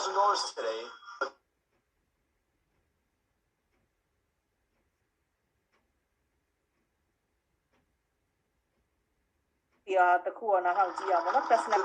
advocate, tax expert, and educator Ed Slott is here to help you rescue your retirement by following his time-tested method of avoiding the 5 silent retirement killers. The Wall Street Journal called best-selling author Ed Slott the best source of IRA advice, and USA Today said it would be tough to find anyone who knows more about IRAs than CPA Slott. Here's Ed Slott.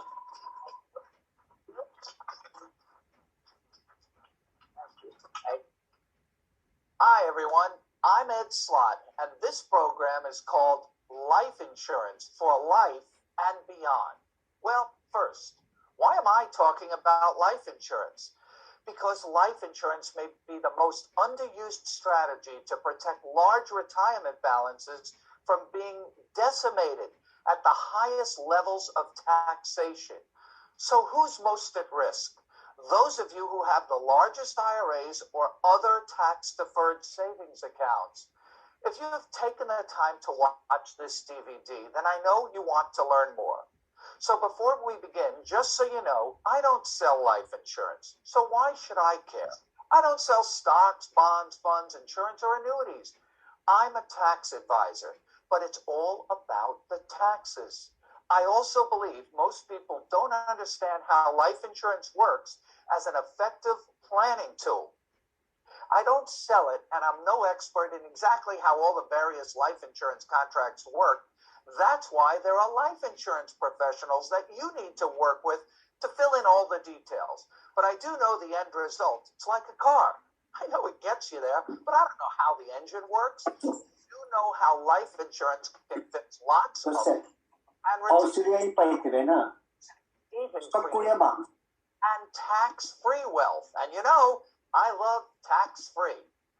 I only care about the end result, the benefits to you. I want you to know how powerful the end result is.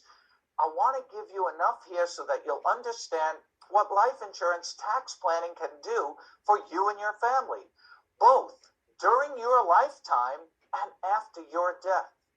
So why don't most people take advantage of life insurance? Because every time you hear life insurance, some people just tune out. Or you put it off.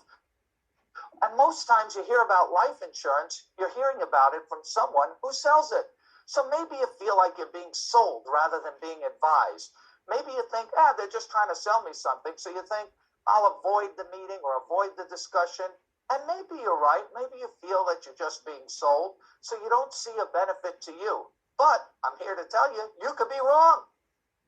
I want you to understand what's in it for you from an unbiased, objective tax benefit point of view. Well, now you're meeting with me. So let me tell you why I believe life insurance is the missing piece in most people's retirement and estate plans.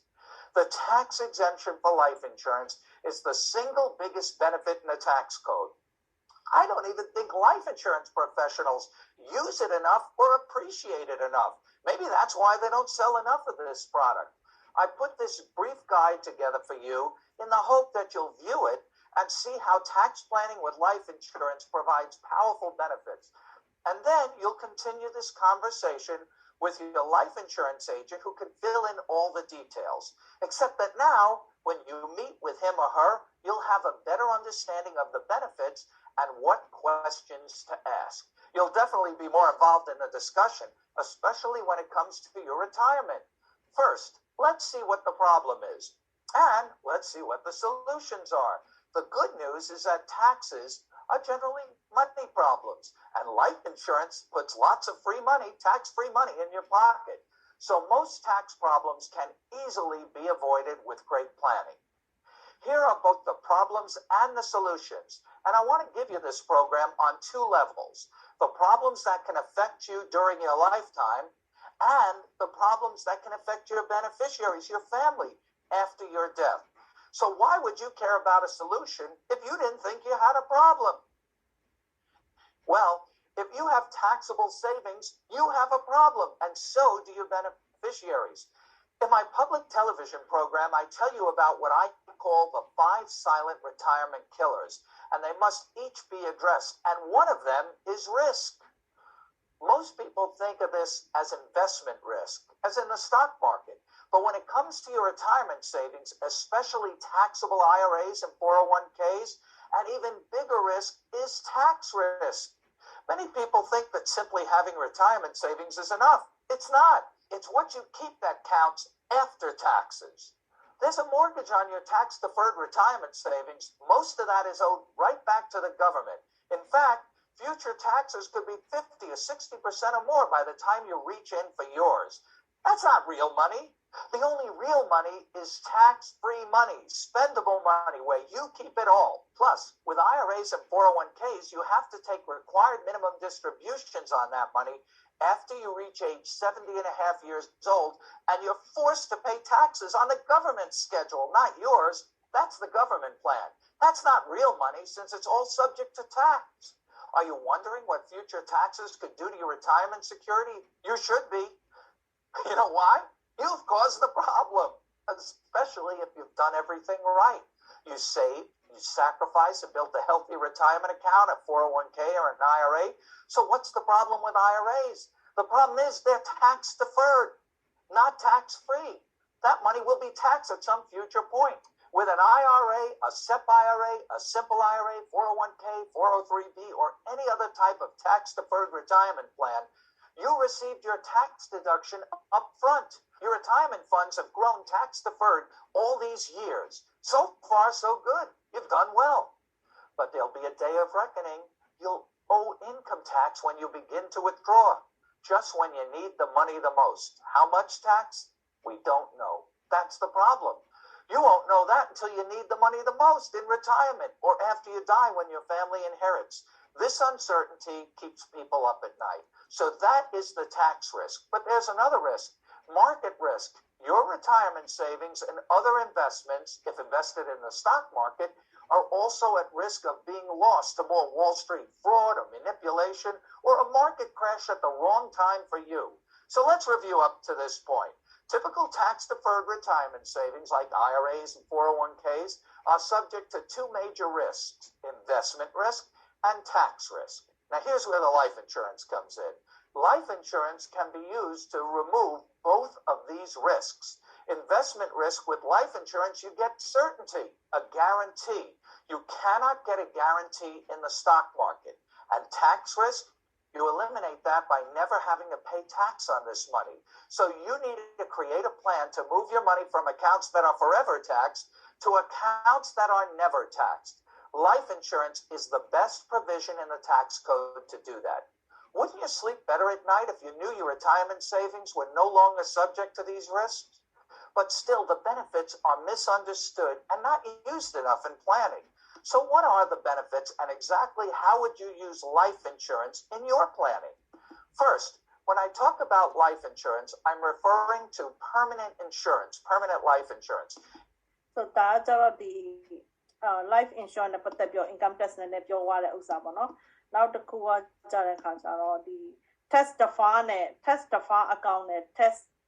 advantage account ပေါ့နော် tax advantage ဆိုတာပြန်ထုတ်တဲ့အခါမှာအခွန်ပေးစရာမလိုတဲ့ဟာပေါ့နော် tax defer ဆိုတာကျတော့အခုမပေးရသေးဘူးနောက်မှပေးမှာနောက်မှကျွန်မပေးတဲ့ခါမှာတကယ်လို့ကျွန်မတကယ်လို့အသက်59နှစ်ခွဲ60ပြည့်လို့ထုတ်တဲ့ခါမှာပေးရလို့ရှိရင် tax bracket ကဘယ်လောက်ပေးရမလဲဆိုတာဒါတော့ဘယ်သူမှမသိဘူးအဲ့ခုခေတ်ကာလရဲ့နောက်လွန်ခဲ့တဲ့နောက်ကျွန်မအသက်နဲ့ဆိုတော့15နှစ်လောက်မှာထုတ်တဲ့ခါမှာဟိုဘယ်လောက် income tax ကဘယ်လောက်ဖြစ်မလဲပေါ့နော် tax bracket က 50% ဖြစ်မလား 40% ဖြစ်မလားအဲ့ဒီပုံမှာမူတည်ပြီးအခါကျတော့ဟိုထုတ်ရတဲ့ဥစ္စာဆိုတော့အခါကျတော့နည်းနည်းပတ်စောက် diversify ထားတာပေါ့ကျွန်မလည်းမရှိဘူးမဟုတ်ပါဘူးကျွန်တော်က sub IRA အကောင့်တွေထည့်ရတာပဲပေါ့နော်ဘာလို့ထည့်ရတာလဲဆိုတဲ့အခါကျတော့ အခွန်အရမ်းများတဲ့ခါကျတော့နည်းနည်းတော့ထည့်ရတာပေါ့နော်ဒါပေမဲ့ကိုကထည့်တဲ့လောက်ပဲထည့်ပြီးတော့အပိုတော့မထည့်ဘူးပေါ့နော်အကောင့်ထဲကနေပေါ့နန်းဒီထဲကို6000ထည့်လိုက်ပါဆို6000ပဲတိကျထည့်တယ်ဗျာမှပို့မထည့်ဘူးဘယ်လို9000ထည့်လိုက်ပါဆို9000ထည့်တယ်တချို့ဆိုလို့ရှိရင်လည်းသူတို့ဒီ defer benefit plan နဲ့အကောင့်ထဲကတွက်ပြီးတယ်3သိန်းထည့်ဆို3သိန်းထည့်ပေါ့နော်ဘာဖြစ်လို့ဒါတွေကကျတော့အခုလောလောဆယ်မပေးရပေမဲ့နောက်ပြန်ထုတ်တဲ့ခါမှာပေးရမယ့်ဟာတွေပေါ့ဆိုတော့ခါကျတော့အခုကြတဲ့ခါကျတော့ဒီတချို့အကောင့်တွေထားပါ raw IRA လိုမျိုးအကောင့်တွေဒီ insurance နဲ့မှာထည့်တဲ့အကောင့်တွေကကြတဲ့ခါကျပြန်ထုတ်တဲ့ခါမှာတကယ်လို့ကိုထုတ်တတ်လို့ရှိရင်ပေါ့နော်လုံးဝမပေးရတော့မဟုတ်ဘူးကွာနီးနဲ့ထုတ်တာမယ် raw IRA ဆိုလို့ရှိရင်လည်းကိုထုတ်နီးရှိ qualify plan မျိုးနဲ့ထုတ်တာပေါ့နော်ဆိုတော့အဲ့လိုမျိုးနဲ့ဆိုလို့ရှိရင်ကိုပေးစရာမလိုဘူးပေါ့ဆိုတော့ခါကျတော့အဲ့လိုမျိုးနဲ့ထုတ်လို့ရအောင်ဆိုတော့ခါကျတော့ You hungry? Spent a lot of his career working as an assistant vice president for Merrill, protect us from that. And those are things like certain types of guaranteed annuities that protect your principal, that have income riders that give you lifetime income, and also life insurance. And here's where it's always meant a lot to me, but in this past year, in 2022, on August 29th, my father passed away. My father was a lifelong financial advisor, 52 years in the industry. And so he spent a lot of his career working as an assistant vice president for Merrill Lynch. He spent the last 14 years working with me. But the thing is, here's the thing. He had a lot of his money in the market in 01 and in 08 at Merrill Lynch, and it went, bye-bye. It went down. And the key to that is it could have been okay if he would have been in his 30s, but he was 56 and 63 when 01 and 08 happened. That's critical in time. You don't really have the time to have it come back. So he did eventually, in 2011, he actually rolled out all of his brokerage money. He purchased 3 fixed indexed annuities with income riders. There's multiple kinds he could have purchased, but he bought 3 of those. He also purchased a life insurance policy. Now, this is what's interesting, Ed. My father was a CLU. He sold tons of life insurance, but he didn't own any. He didn't own any permanent life insurance until I said, Dad, you really need to think about this. You're insurable. Your health is great. You need to think about Mom in the future. So in 2011, he took out a life insurance policy on himself. And thank God he did. Because you know what's coming, Ed. When he passed, my mother has had the beauty and the benefit of continuing those annuity payouts, continuing to get the tax-free blessing from life insurance. It's what sustained her. So, Ed, I know we've talked about it before. Do you own annuities and life insurance? I mean, people say the stuff is junk. So I never think about anything that I don't do for myself. Well, sometimes I do because certain things don't apply to everybody. But when I talk about it, these are things I did for my own family. Let me start with my mother. My father died many years ago, and my mother, lived well into her 90s, and she had a financial advisor. Not me. Again, I don't sell these products. I'm a tax advisor. But she had an advisor very much like Brad that saw, Bev, you're going to go. She was like the Energizer Bunny. And the advisor knew that. That's an important thing, communicating with your clients, which I know you do, Brad. And you know your clients, and he knew her. And he said, you're going to need income for a long time. And she sold the house we grew up in, the only house we ever had, and put a lot of that money into, I think, 4 or 5 of these annuities. And that was the greatest gift that she could have given us. The greatest gift you can give your own family and yourself is the gift of financial security. To put it another way, the greatest gift you can give your children is to not move in with them. That's right. Financial security. And she had that. Now, my brother and sister are not financial people. They don't even realize the gift she gave them because they never realized that, she had this money coming in, and she used to talk about it all the time. She says, these checks come in no matter, and they did. The checks come in every month, no matter how old she got, no matter how sick she got, and no matter how the stock market performed, it didn't matter to her. In fact, even at the very end, I was visiting her at the hospital, and I looked at her checking account, and there's only like $600 left. So what do I care? I get new checks every month. That's it. She was, there's something about having guaranteed income. I don't know what it is, I just know people with guaranteed income, they're just happier people. They don't worry about all of these things. And I saw that in her. So to me, the financial security was unbelievable. I followed her lead. You say, do I have annuities? Yes. The only thing better than guaranteed income for life is what I have. Do you want to have a commercial here? Because now people want to know, what is that? And I'll tell you right away, I hate when people do that. You know, you got to listen to the Come back after the break. Yeah. The only thing better than guaranteed income for life is what I have. What do you have, Ed? Well, if you've been listening to me, I like tax freedom too. The only thing better than guaranteed income for life is guaranteed tax-free income for life. How did I do that? I followed my mother's lead. I have it in my IRA, but I don't have an IRA because I like Roth IRAs. I have my annuities in my Roth IRAs, not for everything. I still believe you want to get the upside of the market. But as a general rule, here's some of my rules of retirement. In retirement, income is always more important than savings because savings can run out. Yes. That's incredibly important. And my other rule for retirement, as far as guaranteed income, my rule, everybody has different rules, but I bet you this would help most people. Basic monthly living expenses. Whatever that number is for you, this is the number you must have money for. Basic monthly living expenses. Whatever that number is for you. That should be secured with guaranteed income. You can't tell the electric company, oh, the market's down this month. Can I catch you next month? No, it doesn't work like that. You need that money coming in. So I believe that whatever your number is for basic monthly living expenses should be secured by guaranteed monthly income, like my mother had. You never have to worry. Yes, the rest you can have in the market. That's what I have in my own Roth IRA. I have market exposure, but I have guardrails against it with those annuities. I have a buffer, a protection against downside risk. And if I ever need that, I have guaranteed tax-free income for life. I'm hoping never to use that and to pass it on to my kids. You don't need a vacation. You need freedom. At TRS Hotels, you will find it. test log ကဟာတချို့ဟာပြောပြတာပေါ့နော်ဆိုတော့ခါကျတော့အခုဒီ capital gain test ရှိမယ်နောက်ပြီးခါကျတော့ကျွန်တော်တို့ regular income test ရှိမယ်ပေါ့နော်အခု retirement account ဟာအကုန်လုံးက regular income test နဲ့ပေးရတာပေါ့နော်ဆိုတော့အခုကျွန်တော် finalize ပေါ့နော်နောက်ဆုံးအနေနဲ့နည်းနည်းလေးဟိုကျွန်တော်အခုပြောပြသွားတော့ finalize လုပ်ကြည့်အောင်ပေါ့နော်မိကုန်းနေနဲ့မေးရင်းနဲ့အခု capital gain test ကအခု question mark ပေါ့နော်ကိုဝချန်တေလာအခုတမနာပိုက်တယ်အခု capital gain test ကိုအခု risk လောက်ပေါ့ဖယ်ပြီးအခါကျတော့regular income tax ကိုပြောင်းဖို့လုပ်နေတာပေါ့နော်အခုဒီတင်ထားတဲ့ဥစ္စာလေ regular gain တွေပါလုံနေတယ်အကုန်လုံး income ပဲပေါ့နော်ဒီမှာ income အနေနဲ့ပဲဟိုမြတ်တဲ့ဟာကို income နဲ့မှာထည့်နှောင်းလိုက်မှာပေါ့နော်ကို stock ကမြတ်တယ်ဆိုလို့ရှိရင်မြတ်တဲ့ဟာဆိုအကုန်လုံးကတော့အဲ့ဒါတော့ဘယ်သူမှတိတ်ပြောမကြိုက်တဲ့ဟာပေါ့နော်ဒီမှာဒါပေမဲ့လည်းအစိုးရလည်းပတ်စံလို့တော့အခု democrat တွေကအခုဒီ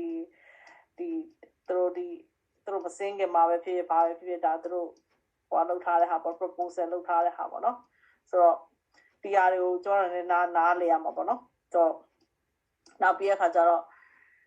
အခုလောလောဆယ်တော့ capital gain တက်ရှိမယ် regular income တက်ရှိမယ်နောက်ပြီးအလုံးဝပြန်ထုတ်တဲ့ခါမှာလုံးဝအခွန် tax မပေးရတဲ့ဟာပေါ့နော်ဆိုတော့ဒီမှာဆိုလို့ရှိရင်ဘေးက capital gain tax လဲဘေးက regular income tax လဲကြီးရပါတော့ဒီ financial ဟိုအနေနဲ့ဆိုတော့ခါကျတော့ဒီ tax now အောက်ထဲမှာဆိုလို့ရှိရင်ဒီ checking saving CD stock mutual fund ရောင်းရတာမှန်တယ်များတစ်နှစ်အတွင်းမှာပေါ့နော်မြတ်တဲ့ဟာမှန်တယ်များဘာအနေနဲ့ကျမတို့အခုဆောင်ရမလဲ stock ရောင်းလို့မြတ်တာပဲဖြစ်ဖြစ် mutual fund ရောင်းလို့မြတ်တာပဲဖြစ်ဖြစ် saving ကနေ interest ရလို့ interest 1099 bank ကနေပြီးတော့တချို့ပတ်စံတွေတိန်းနဲ့ချီပြီးထည့်ထားလို့ bank ကနေ1099လာတယ်မလားအဲ့လိုမျိုးအတိုးပေါ့နော်အဲ့ဒါတွေအားလုံးကဘာ tax လဲ income အဲ့ဒါအားလုံးကကြားတဲ့ခါ income tax ဟုတ်ကဲ့တနေ့အတွင်းမှာပေါ့နော်တနေ့အတွင်းမှာဆိုလို့ရှိရင်နောက်တစ်ခုကတနေ့ကြော်သွားလို့ရှိရင်တော့ gain tax ဖြစ်သွားတာပေါ့နော် long term gain tax ဖြစ် long term gain tax ကတော့နည်းနည်းလေးသူကနည်းနည်းတက်တာလားပေါ့တင်မလားတနေ့အတွင်းမှာကျ regular income ဖြစ်သွားတယ်ကို income နဲ့မှာထည့်ပေါင်းတယ်ဆိုတချို့ဒီ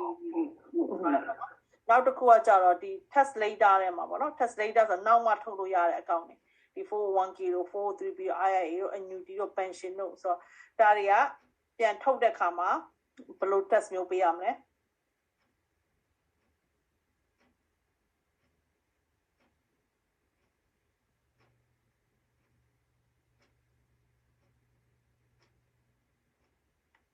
income tax income tax ပေးရမယ်နော် income tax ပေးရမယ် regular income tax ပေါ့နော် tax bracket ပေါ်မှာလိုက်ပြီးတော့အမြင့်ဆုံးကလက်ရှိမှာတော့ 37% ပေါ့နော် New York မှာဆိုလို့ရှိရင်တော့ Federal 37 New York က 8% city tax အကုန်လုံးပေါင်းလိုက်တယ်ဆိုလို့ရှိရင်တော့ New York State တို့ California ဆိုတော့တဝက်လောက် 50% လောက်သွားတာပေါ့နော် 50% လောက်ကိုကထားပါတော့9သိန်းထုတ်တယ်ဆိုလို့ရှိရင်2သိန်းခွက်လောက်က donation to IRS ပေါ့တည်ရမလားဆိုတော့တကယ်တော့အများကြီးเนาะဒီဥစ္စာပေါ့ပြီးတော့တွက်လို့မရဘူးတည်ရမလားဒီ income tax ဆိုတာတကယ်တော့25% plus state tax plus တည်ရမလားဒါကြီးအကုန်ပေါင်းလိုက်လို့ရှိရင်နည်းတဲ့ပတ်စံမဟုတ်ဘူးပေါ့နော်ဆိုတော့ဒီအခွန်ကိုလုံးဝရှောင်လို့ရတဲ့ကောက်ညာတိတ်အများကြီးမရှိဘူးဒါပဲရှိရ raw IRA တို့ life insurance တို့ဒီ529ကတော့ဒါကလေးတို့ college plan ပေါ့နော်ဆိုတော့ဒီထက်ဟာတွေကတော့တကယ်လို့ဒီ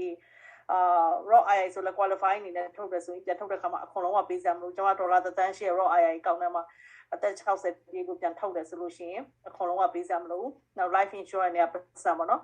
life insurance ပတ်စံနေကျွန်မကနေပြခါကြတော့ cancel လာမလုပ်နဲ့ပေါ့နော် cancel မလုပ်ဘဲနဲ့ပထမ withdraw အနေနဲ့လုပ်မယ်နောက်တကယ်လို့ withdraw ခေါ်လို့လို့ရှိရင်ကျွန်မလုံးအနေနဲ့ထုတ်မယ်ဆိုလို့ရှိရင်အခွန်လုံးဝပေးစရာမလိုတော့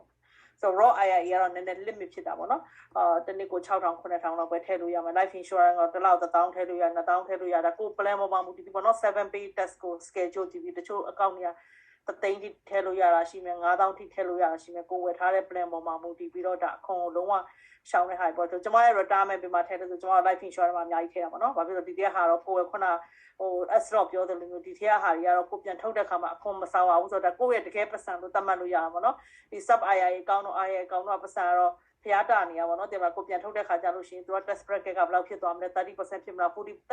40% ဆိုတော့နည်းတဲ့ပတ်စံမဟုတ်နော်ကို1,000ထုတ်ရင်900လောက်ပေးရမှာ400လောက်ပေးရမယ်ကိစ္စပေါ့နော်ဆိုတော့ဒီ test 4,000လောက်က short ပြီးတော့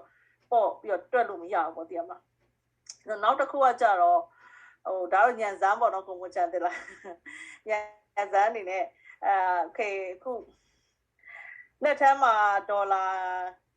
9သိန်းရှိတယ်ပေါ့ကိုမချန်ကျွန်မဘိုးဘွားအိမ်ရန်ကုန်ကအိမ်ကိုရောင်းပလိုက်တော့မယ်ပေါ့နော်ရန်ကုန်မှာလည်းကျွန်မအိမ်မရှိပါဘူးပြပြတာရောင်းပလိုက်မယ်ဆိုလို့ရှိရင်လာဝယ်တဲ့လူရှိလို့ရောင်းပလိုက်မယ်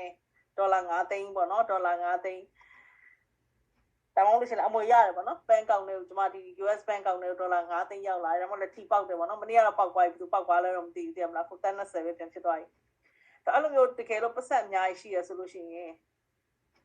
်ဘေးအခွန်မပေးချင်ဘူးဆိုဘေးအကောင့်ထဲမှာအများဆုံးထည့်လို့ရအောင်အခွန်ကျွန်မမပေးချင်ရှောင်ချင်တယ်ဆိုလို့ရှိရင် life insurance က hopefully ပေါ့နော်ကျမကြီးကောင်းတယ်ကျမကြီးကောင်းလို့ရှိရင်ပေါ့ကျမကြီးမကောင်းလို့ရှိရင်တော့ထည့်လို့ရတော့ပေါ့တဲ့နော်ကျမကြီးကောင်းလို့ရှိလို့ရှိရင်တော့ဒီlife insurance ကလည်း limit တော့ရှိရပါတော့ limit ရှိရဆိုထားပါတော့ကိုယ့်ရဲ့ဝင်ငွေပေါ်မှာမူတည်ပြီးတော့ချိုး life insurance ကုမ္ပဏီကမင်းတို့တန်းမဲ့တန်တာမင်းကဘာကောင်းလဲမင်းကတနည်းကို3သိန်းပဲဝင်တဲ့ကောင်ဆိုငါတို့က3တန်းပဲရောက်မယ်2တန်းပဲရောက်မယ်ဒါမျိုးပေါ့နော်ဟို9တန်း10တန်းတန်း20ကြားတဲ့ခါကျဟိုတရုတ်ပြည်ကတရုတ်တထေးတွေပေါ့နော်တရုတ်စကားလည်းပြောတတ်မယ်ရီစာနေနဲ့ပြောတာပါတင်မလားတထေးတွေကတော့သူတို့တရုတ်ပြည်မှာဘာကုမ္ပဏီရှိရညာကုမ္ပဏီရှိဆိုအမေရိကလာပြီးတော့သူကတန်း20တွေတန်း30တွေတန်း50တန်းနေဖွင့်တာပေါ့နော်ကျွန်တော်အမေရိကမှာနေရလူတွေကတော့အဲ့လောက်ထိမဖွင့်နိုင်ပါဘူးတင်မလားကျွန်တော်တို့သူနာပြုတို့ engineer တို့တနည်းကို3သိန်းကျော်လောက်ဝင်တာတင်မလားဆိုတော့ဒီတန်းတာလောက်အများဆုံးဖွင့်နိုင်တာပေါ့နော်ဆိုတော့အဲ့ထဲမှာကိုထည့်လို့ရမှာခုနကလိုဒေါ်လာ1တန်းရတယ်အမွေရတယ်ပါညာဆိုလို့ရှင်လေ9သိန်းရတာပဲဖြစ်ဆို life insurance နဲ့မှာတော့ limit တော့ရှိရယ်ဝုန်းကနေ9သိန်းလုံးကြီးထည့်လိုက်လို့ရတာတော့မဟုတ်ဘူးသူ့ရဲ့ schedule နဲ့ပေါ့ကိုဝယ်တဲ့ plan ပေါ်မှာမဟုတ်ဒီအများဆုံးအနေနဲ့ထည့်လို့ရမယ်နောက်တစ်ခုကကြတော့တကယ်လို့ test defer ဖြစ်ချင်တယ်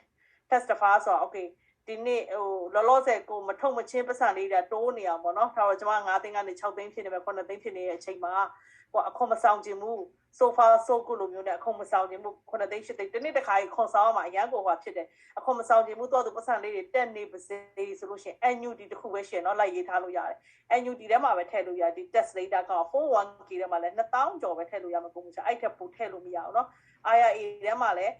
6,000 9,000ပဲထည့်လို့ရမယ် sub IRA အကောင့်ဆိုလည်း6,000ပဲထည့်လို့ရမယ် that's it တည်ရမလား6,000ပြီးသွားရင် sub အကောင့်ထဲမှာထည့်လို့မရတော့တည်ရမလားဆိုတော့ခါကြတော့ဒီ annuity တစ်ခုပဲတန်းဝုန်းနဲ့ထည့်လိုက်လို့ရတယ်9သိန်းဝုန်းနဲ့ထည့်လိုက်လို့ရတယ်တိုးနေတဲ့ပတ်စံကြတော့သူကဒီခွန်ပေးစရာမလိုဘူးပြန်ထုတ်တဲ့ခါကျမှ အမြတ်ပေါ်မှာပေးရမှာပေါ့နော်ဆိုတော့ဒါ test later အနေနဲ့ပြောတာနောက်တစ်ခုကကြာတဲ့ခါကျတော့အခွန်ဆောင်တာပေါ့နော်အခွန်ဆောင်တာနဲ့ပတ်သက်ပြီးအားလုံးကမေးကြတာမတ်စင်ဒီလည်းဒီမှာရှိပါတယ်ဟိုအခုအမေရိကမှာထောက်တော့ကျွန်မနေပြီးအခုဗမာပြည်ကနေရောက်တယ်ပေါ့ပုံမှန်ချင်ဗမာပြည်ကနေရောက်တယ်ကျွန်မဒီဆူရှိလုပ်တယ်ပေါ့ဆူရှိလုပ်တယ်ဆိုကျွန်မ cash ရတယ်ပေါ့ cash ရတယ်ဆိုလို့ရှိရင်cash ရတယ်ဆိုလို့ရှိရင်ကျွန်မအခုမဆောင်လဲရတယ်ပေါ့နော် cash ရတဲ့အလုပ်ဖြစ်တဲ့အတွက်အခုမဆောင်တော့ဘူးအခုမဆောင်တော့ဘူးဆိုလို့ရှိရင်ကောင်းလားမကောင်းလားအခုတော့မပေးရဘူးပေါ့နော်ခေါင်းတော့တက်တာလားပေါ့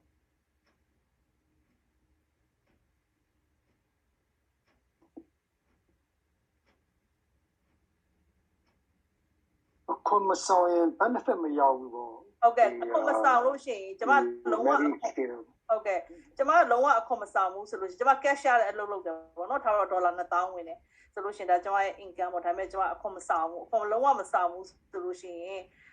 social security test မရဘူးเนาะကျွန်တော်တို့ social security နဲ့ medicare test ဆိုတာလူတိုင်းပေးရတဲ့ဥစ္စာပေါ့နော်ဟို social security ကျွန်တော်တို့ test က2မျိုးရှိ3မျိုးရှိပေါ့ federal ရှိရယ်federal ရှိရယ်နောက်ပြီး state ရှိရယ်နောက်ပြီး social security test နဲ့ medicare test ဆိုတာရှိရယ်ဆို social security နဲ့ federal တို့ state တို့တော့ပြန်ရတဲ့ပတ်စံမဟုတ်ဘူးဟို social security နဲ့ဒီဟို social security က pension plan ပေါ့နော်အသက်ကြီးလို့ရှိရင်စိုးရပြန်ပေးမဲ့ဟာမျိုးပေါ့နော်ဒီ social security နဲ့ဒီ medicare နဲ့ကကြားတဲ့ခါကျတော့ medicare test နဲ့ကကြားတဲ့ခါကျတော့အသက်ကြီးပြန်အသက်ကြီးကိုပြန်ပေးမှာပေါ့ medicare ဆိုတော့ medicare ပတ် A တို့ပတ် B တို့ရမှာပေါ့နော်ဒီ social security ပတ်စံရမှာဆိုတော့ဒါကကြားတဲ့ခါကျတော့ဒါကြတော့လူတိုင်းပေးတဲ့ဟာပေါ့နော်ဆိုတဲ့ခါကျတော့ဟို sub employee တမဆိုလို့ရှိရင် 12% ပေးရတယ်ဆိုတော့အခုဒီမှာအခု social security မှာအနည်းဆုံးလက်ရှိ law အရအားလုံးမမိလားပြီးခဲ့တော့ကကျွန်မတင်ခဲ့တယ် social security ကအနည်းဆုံး income ဘယ်လောက်ပြရမလဲကျွန်မ social security 4 credit ရအောင်လို့တစ်နှစ်စာ credit အပြည့်ရအောင်လို့အခုဘယ်လောက်ပြရမလဲ income ဘယ်လောက်ပြရမလဲ6000လောက်ရှိရနော်6000လောက်ဟုတ်ကဲ့6000လောက်6000ဝန်းကျင်လောက်ရှိ6000ဝန်းကျင်လောက်ကျွန်မ income ပြလိုက်တယ်ဆိုလို့ရှိရင်ဒါဆိုလို့ရှိရင်ကျွန်မကနေပြီးတော့ဒီထက်ကနေပြီးတော့15.5 15.3 လောက်ခဏမစင်ဒီဝါပြောတာပေါ့နော် 15.3% ပေးကိုပေးရမယ်ဒါမပေးလို့မရအောင်မပေးဘူးဆိုလို့ရှိရင်ကျွန်မရဲ့ဒီ social security credit ကလုံးဝမရအောင် social security credit မရှိဘူးဆိုကို disable ဖြစ်တာတော့ကိုအသက်ကြီးလို့ရှိရင်ကလေးနဲ့တည်မှာကျမ health insurance ကပေးရမယ်တည်မှာ health insurance မရှိအောင်ဒါမျိုးဖြစ်လိမ့်မယ်ဆို social security test ဖြစ်ဖို့တော့6000ဆိုတာအများနဲ့ပြောင်းနေတာပေါ့နော်နောက်နေ့တကြ9000လည်းဖြစ်မှာတကောအများနဲ့ catch up လုပ်ဖို့တော့လိုတာပေါ့ဒါအနည်းဆုံးဒုတိယအနေနဲ့အနည်းဆုံးစောင့်တင်တဲ့ဥစ္စာတော့ဒါအခုလက်ရှိမှာ6000ကိုပြောတာတည်မလား6000မနိုင်အဲ့ဒီ6000ဆိုတာ test ကိုပြောတာလား income ကိုပြောတာ income ကိုပြောတာ income so credit okay taxable income okay ကျမတော့တော့ဝင်ရမှာပေါ့တလားမှာ800လောက်ဘယ်လောက်ရှိမလဲ900လောက်ရှိမှာဆိုအဲ့လောက်တော့ဝင်ရမှာပေါ့အနည်းဆုံးပေါ့နော်ဒီ qualify ဒီ credit လေးခုလုံးရအောင်လို့ဒီနေ့လုံးမှာကျွန်တော်6000ဝင်ရမှာဆို6000ရဲ့15%ဆိုလို့ရှိရင်ဘယ်လောက်ရှိလဲအနည်းဆုံးကျွန်မပေးရမှာဟာပေါ့နော်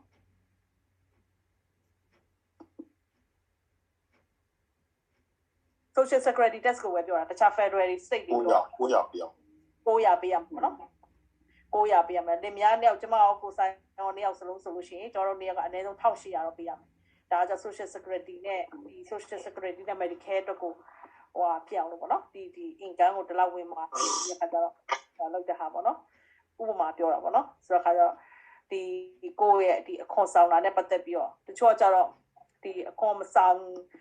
နဲ့ဟာဟိုလောက်တာပေါ့နော်ဆိုတော့အခွန်ဆောင်တာလဲဟိုအများကြီးဆောင်ခိုင်းတာတော့မဟုတ်ဘူးပေါ့နော်ဒါပေမဲ့ဆောင်တဲ့လောက်တော့ဆောင်တင်တာဘာဖြစ်လို့မဆောင်တဲ့ဆိုအရန်ဆောင်တာအရန်နဲလို့ရှင်လည်းကို benefit အရန်နေတာပေါ့တည်ရမလားလို့လေဆိုတော့ဒါပေမဲ့လဲဆောင်တာလည်းလို့ကိုအောင်ဆောင်ကြလည်းမလိုပါဘူးတည်မလားဆိုတော့ကျွန်တော်အခွန်ကတော့ဘယ်သူမှပေးချင်တာမဟုတ်ဘူးတည်မလားအခွန်ဆိုအများကြီးတော့ကြာလို့ရှိရင်ကိုကဝင်တာနဲ့ဆိုတော့ဒီလိုပဲဗိနာကနေဟိုခွန် short ချအောင်ဘယ်လိုလုပ်ရမလဲဆိုတော့ကျွန်တော်တို့တွေအများနဲ့စဉ်းစားနေရတာပေါ့တည်မလားဆိုတော့အခွန်ဆို30-40% ဆိုတော့ကျွန်တော်ဆိုအလုပ်ရင်းတော့အလုပ်လုပ်တော့ဆိုလို့ရှိရင်ဒီ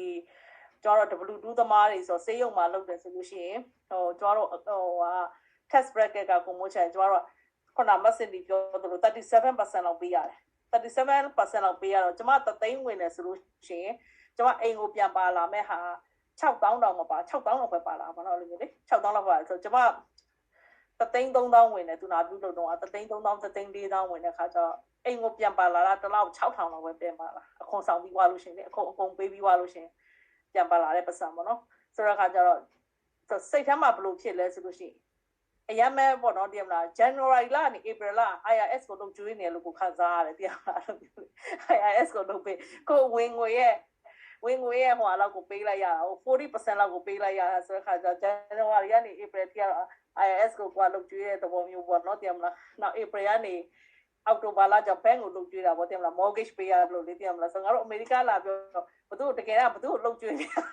အလုပ်တွေလုပ်ပြီးတော့နောက်ဆုံးပေးရတာ IRS ပေးရတာဟာနဲ့ဒီဘဏ်ကို mortgage ပေးရတဲ့ဟာနဲ့ပေါ့နော်ဘယ်လိုမျိုးလဲဆိုခါကျတော့ဒီ income ကကျတော့ခုနပြောလို့ W2 ကတော့အစိုးဆုံး income ထဲမှာပါတာပေါ့နော် W2 income ကဘာမှ deductible လုပ်လို့မရဘူးလေနော်ကိုကအလုပ်သမားဆိုတဲ့ဒါပေမဲ့ခုနလုံးနောက်ပိုင်းမှာ business income တို့ corporation income တို့ဒီ corporation ဆိုတာအခွန်ကတက်တာတော့မဟုတ်ဘူး corporation tax ကများတယ်ညှင့်တယ်ဒါပေမဲ့ corporation တို့ဘာလို့ဆိုလို့ရှင်ကိုကဒီ tax deductible လုပ်လို့ရတာပေါ့နော်ဒီမှာကိုကဒီ business income တို့1099လို့ဆို deductible လုပ်ရတာများတာပေါ့